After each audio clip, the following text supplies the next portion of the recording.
Hey folks, so why am I sitting here hanging outside a window after a rather large snowstorm in my bathroom actually with my dog? Well, the answer is that I woke up this morning and my HVAC system was off. And so any of you who happen to deal with a storm, I think it's December 15th today, where you have a significant amount of snow that fell on your house, especially if you have an older house where they put in the HVAC system long after it was built, you may have woken up and your furnace was off. And for those of you who are a little bit more handy, you probably found some YouTube videos out there. I think there's some steam coming up around me right now.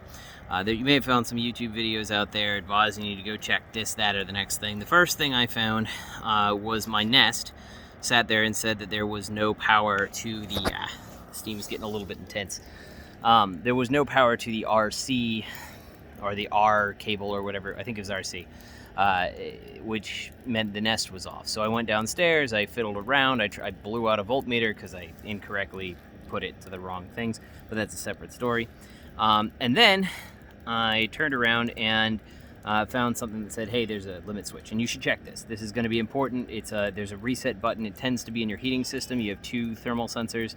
If it plugs up, if you haven't changed out your filter, or your fan is overheating or something like that, it'll plug up, it'll pop the sensor, and the whole system shuts down as a safety precaution because fires are bad generally on the interior of a house. But that happened, and I got that going. So then I turned around and I started trying to figure out, well, why does it smell like gas in my house, right? That's obviously a bad thing. It didn't happen right away. It was after about an hour of running. We're still trying to shovel out the mountains of snow. And the answer was bad, right? You smell gas in the house. I only have I'm unlucky, right? They have an electric stove for whatever reason, and not an electric HVAC unit. They have gas for our water.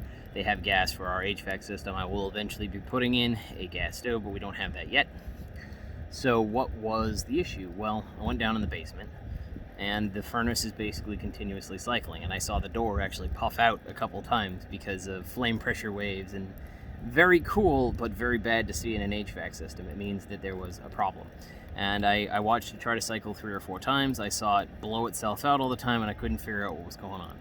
Well, what ends up happening is in a heavy snowstorm, especially if you have a really steeply pitched roof like I do, and that dumps large volumes of snow, it can plug up the exhaust vents. Let's see, can I see them down there? I should be able to see them down there. I think so.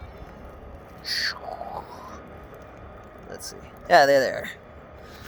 But it plugs up the exhaust vents, and so you can actually see underneath there, maybe, there is a small cavern where the exhaust vent for the first little bit was actually basically melting the snow around it because it's pumping out heat through that. And then a giant pile of snow from my roof fell and plugged it up. So if you are having problems, if you have a really heavy snowstorm and your HVAC system stops working, check for the limit switches and then go out and make sure you clear your vents, because that was the actual issue.